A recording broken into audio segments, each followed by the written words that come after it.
Hey guys, it's Ty and welcome back to my channel.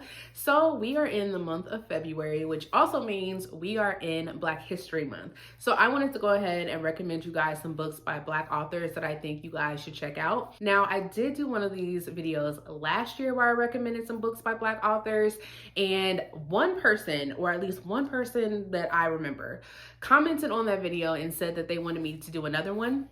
So here I am. I came to deliver. So I'm going to be recommending different books than I recommended in that previous video. However, a couple of the authors are the same, but I am going to recommend different books from those said authors. So I have this broken down by nonfiction, young adult, and adult. So we will go ahead and get started. So I have 3 nonfiction books that I want to recommend. The first one is White Negroes, When Cornrows Were in Vogue and Other Thoughts on Cultural Appropriation by Lauren Michelle Jackson. This came out a little while ago. At the time that it came out, it did have some buzz around it, but this is one that I still think people need to pick up today. So the title is pretty self-explanatory in terms of what you are going to get in this book. So basically it is about how white people have appropriated Black culture. This is broken down into different parts. So we have Part 1, which is sound and body. Part 2, art and language. Part 3, technology. Part 4, economy and politics. And basically in all of those different sections, it's talking about how white people have taken our culture and have been able to benefit off of it. My favorite section, or the section that I think resonated with me the most, is the first one, which was sound and body, because it talked a lot about celebrities and how celebrities have been able to benefit off of the Black culture, and they've been able to benefit off of it in ways that we ourselves have not been able to. And I thought that that was really interesting, and I think it is a topic that is still really relevant today. I also just feel like this book had so many quotes and so many like small takeaways. One of the ones that really resonated with me, and one that I just kind of wanted to highlight for you guys, and again, it's just very self-explanatory. It says, America is addicted to hurting Black people. America is addicted to watching itself hurt Black people. So there you go. I think this is one that you guys should definitely pick up. Another nonfiction read that I wanted to recommend you guys, and this is also a memoir. We have Bad Fat Black Girl by Cecily Bowen, Notes from a Trapped Feminist. And basically we are following this author and her journey into hip hop journalism.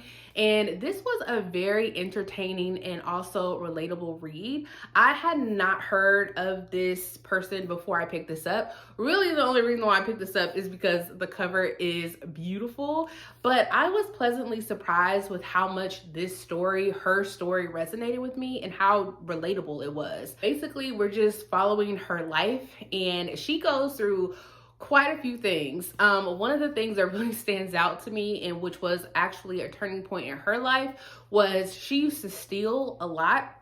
Like, that's literally how she made money, was by stealing items and then reselling them. And so at a certain point she gets caught, and from there she learns that she just has to turn her life around. But that whole story and her explaining it, even though it's not a funny situation, it was kind of funny. I think this is a story that there are some things that you could definitely take away from it. And another thing that I really liked that she did was, throughout the story, she would take little phrases or words that Black people use, and she would kind of give an explanation of where that term came from. Like, for example, tea. Everybody has heard or even said, like, what's the tea? Spill the tea, girl. She says that the word tea, it comes from the LGBTQ community, popularized by the phrase spill the tea, which means to share the gossip, news, and or information. So throughout the book, she has these, like I said, little phrases, little words that she explains where they come from, which I found helpful, because some of these terms I use and I don't know the origin of where they came from. So I was intrigued about that. So I really think this is one that you guys should check out. I also think this is one that you guys should check out on audio if you are more of an audiobook listener. This one is really good. The last nonfiction book that I want to recommend you guys is Thick and Other Essays by Tressie McMillan Cotton. This is like one of the first nonfiction books that I picked up. Now, I will say at the time that I read this, I don't think that I necessarily appreciated this in the way that I probably would appreciate it now, just because going into nonfiction, you kind of have to read those a little bit differently, and I was not aware of that before I picked this up. And so I think a lot of these essays, there are 8, that kind of went over my head. So this is one that I think that I would like to kind of revisit at some point in the future, just to see if there are other things that I could take away. But nonetheless, I did enjoy this, and there were a couple of essays in here that really stuck out to me. They all revolve around Black culture, specifically Black women, and their different experiences in different areas. One essay in here in particular that really stood out to me and that I also kind of found more so relatable is the story about this Black woman. I don't remember if it is the author's own experience or if she is just recounting someone else's experience, but this woman was pregnant. She really had a hard time with her healthcare in terms of going to these white doctors that weren't taking her medical concerns seriously. And she was experiencing a lot of medical issues, and it took her a while to find a doctor that would actually treat her properly. And I think that is something that a lot of people, Black people specifically, still struggle with today. So while I didn't take away as much as I wanted to, like I said, there were a couple in here that really stood out to me, but I do think this is one that other people should pick up. And I think there are things in here that could be relatable to you guys as well. Now moving on to my young adult books that I want to recommend. I have 2. The first one is Needy Little Things by Chanel Desamores. I'm pretty sure this was this author's debut novel. This is like a mystery thriller, if I didn't mention that before, but we're following our main character, Soraya, and she kind of has this ability where when she is around people, she can basically kind of like hear their needs. So if she's around someone and they might be thinking like, oh, I need a pen or I need a piece of paper, she can hear those. And she usually tries to come prepared with a lot of like little knickknacks so that when she hears what people think they need, she is able to provide those. However, even though that seems like a great ability to have, it is kind of nerve-wracking because when she is in huge groups of people, like she starts to hear everybody's needs all at once, and it becomes very overwhelming for her. So she likes to walk around with like headphones so she can basically just block out the noise. One night, her and her friends go to this music festival, and one of her friends actually disappears. And so this is actually the chance for Soraya to try to help her friend, try to locate her friend by actually using her gift. I thought this was really, really good. It was really entertaining. I really liked Soraya's character and just watching her try to figure out how to use this quote unquote gift in the best way possible in trying to help her friend. If you have not picked this up, I think you should. The other young adult book that I wanted to recommend to you guys, this is Oxford Blood by Rachel Davis Featherstone. This was an ARC I received. This book actually came out this year, and it is a book that I think if you, one, are into young adult and you like dark academia, then you should definitely check this one out. So in this one, we're following our main character, Eva, and Eva, all she's ever wanted was to get into Oxford. So her and her friend George actually have been invited to Oxford for interview week over like the winter break. And so basically kids from different schools are invited to interview week. They stay on campus, they kind of live like the college life for a week, and then they go through a lot of interviews with different professors to see if they will actually be accepted into Oxford. The first night that they're there, her friend George goes missing, and then the next day he is found dead. Some people are saying it was an accident. Eva definitely believes that he was murdered, but of course, because she is the one that discovered his body, everyone thinks that she played a part. And so throughout the story, Eva is trying to clear her name while also trying to figure out who killed her friend. I enjoyed this one because of the setting at Oxford. It also deals with like secrets and like secret cults. There's also this thing in here where the students have like a social media site. It kind of reminds me of like Reddit. So like Reddit for college students, where everybody is kind of giving their opinions on what is happening. And this is where everybody is kind of saying that Eva is guilty, because not only is her friend George found murdered, but there are other people that are found murdered as well. Not only are we following this mystery of these mysterious deaths, it also talks about class and racism. It also talks about colorism, because at Oxford, they're trying to diversify their program, but in the ways that they're trying to diversify it is not great. And so Eva is very quick to call that out. And I actually really like Eva as a character because of how she's so ready to call stuff out and hold these professors accountable for what they're doing. Even though they might have good intentions, they're going about it in a weird way. So this is one that I would definitely pick up. Now the rest of the books that I'm going to talk about are my adult picks. And so the first one that I want to recommend to you guys is Church Girl by, I think it's pronounced Naima Simone. I feel like I'm the only one that's read this because I have not seen anybody else talk about this one. But in this one, we're following our main character, Aaliyah. Aaliyah comes from a really religious family, and on her wedding day, she decides to run away with her cousin to Chicago because she does not want to marry this pastor that her family, specifically her father, is really pushing her to marry. So she runs from somewhere in Alabama, I think, all the way up to Chicago with her cousin and stay with her cousin.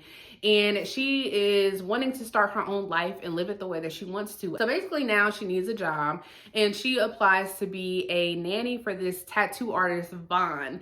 And their initial interaction does not go well. He is very rude, very, very, very rude to her. He's also dismissive. He kind of makes fun of the way that she dresses and the way that she behaves. He thinks that she's a little bit naive because he is a little bit older than her. But something happens to where he doesn't hire the initial person that he wanted to hire. So now he has to rely on Aaliyah. She ends up becoming his nanny for his young daughter. And of course, a romance ensues between the two.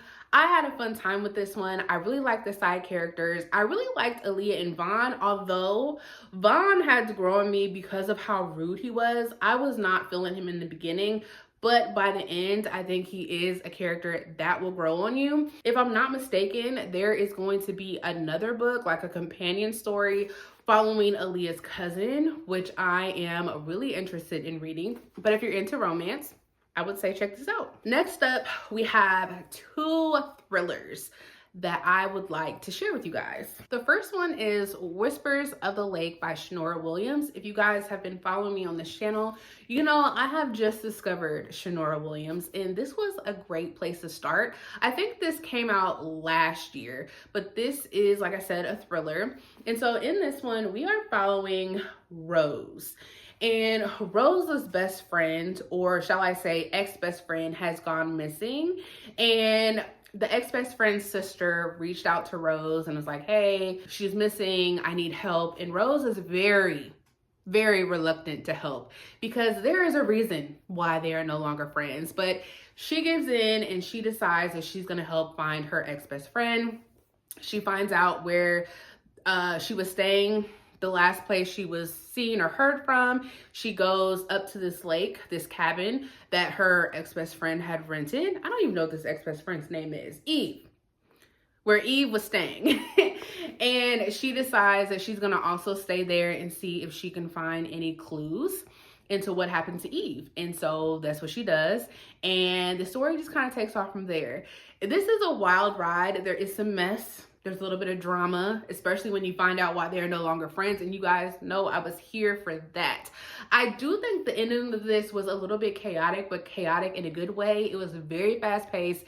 It kept me on my toes. And it definitely has me wanting to read more from Shanora Williams. I do have 2 other books that I'm going to check out from her. But if you guys have not read anything from her, I would definitely say check this one out. And I also learned from you guys that she also writes in different genres. So I'm also excited to read other genres from this author because the other 2 books that I have from her, they're also thrillers. So I'm excited to pick up something else from a different genre from this author as well. And I think you should too. So next up, we have All the Sinners Bleed by S.A. Cosby. This is more of a crime thriller. You guys know I love me some S.A. Cosby. Anytime there is a chance for me to recommend something from him, I'm gonna take it. So here we are. Of course, S.A. Cosby will be on this recommendation list. I think last year I recommended Razor Blade Tears, also very good, one of my favorites. But this year I wanted to go ahead and recommend this one. So if you are not aware of what this book is about, this follows our sheriff, our Black sheriff in this really small town, Titus. At the very beginning, Titus is called out to a possible shooting at a school. And from there, Titus and some of the other officers discovered that there is a serial killer on the loose that is targeting specifically Black kids. So Titus is basically wrapped up in this situation and trying to find out who this serial killer is. There's a lot going on in here. I would definitely say check out the trigger warnings. This is a dark story. It is very graphic, and one of the things that I do like about S.A. Cosby is he is not afraid to go there, and he goes there in this story. Another thing that I have learned that people don't like in their stories is any talk around religion. There's definitely that in here. So if that is not your thing, this might not be where you want to start with S.A. Cosby, but this is definitely a good one. Just like I said, check out the trigger warnings before going into it, but I would say check it out. The next one is also an author that I have recently discovered, and I recommended one of my favorite books in my last video from this author. So this one is Hold You Down by Tracy Brown. And this is a fiction, by the way. So in this one, we're following two sisters that are very close, and they are very different. So it is Mercy and Lennox. So Mercy is more of the laid back, quiet one. She is basically trying to make ends meet. She is wanting to start up her own restaurant. So that's where her mind is focused. But Lennox, on the other hand, she is totally different. She is the one that wants to live life in the fast lane. She gets wrapped up with a drug dealer. And so basically we're following the lives of these two sisters over the span of time and how their actions have repercussions. This is a heartbreaking story. This had my emotions all over the place. I was not prepared. It has been a while since I have cared so deeply about characters, and it takes a lot for me to really feel for something for characters, and Tracy Brown was able to make me feel something for these characters, especially when you get towards the end.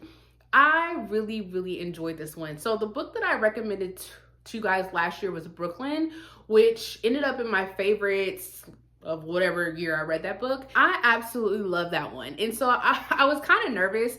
While I wanted to read something else from this author, I was kind of nervous to pick up something else because I didn't know if I was going to basically enjoy it as much as I enjoyed Brooklyn.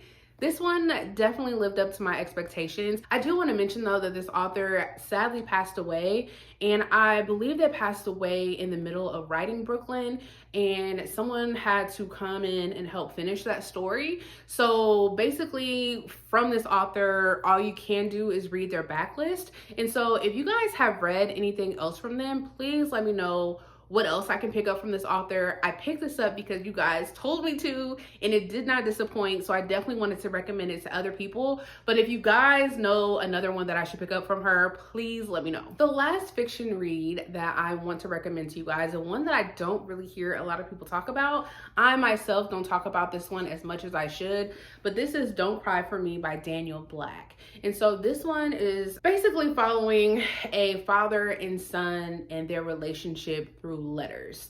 And so this father is on his deathbed, and he is writing letters to his son, basically trying to make amends for how he treated his son when his son was growing up.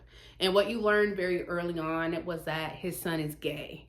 And this father had a really hard time accepting that. And so we're basically watching this father kind of have regrets of how his relationship with his son is basically non-existent and how he is trying to make up for it. And he's revealing all of this through letters. This is a very, very heartbreaking story. There were definitely moments in here where I did not like the father and I really, really felt for the son. Like I said, this is a book that I don't really talk about a lot, and I think this is definitely worth a read.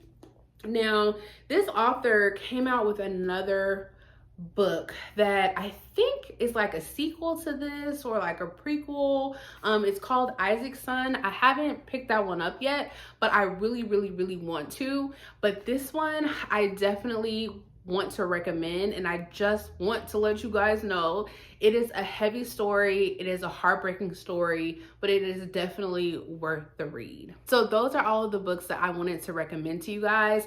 I will have the other video that I did last year linked down below in case you missed it and want to check out those recommendations.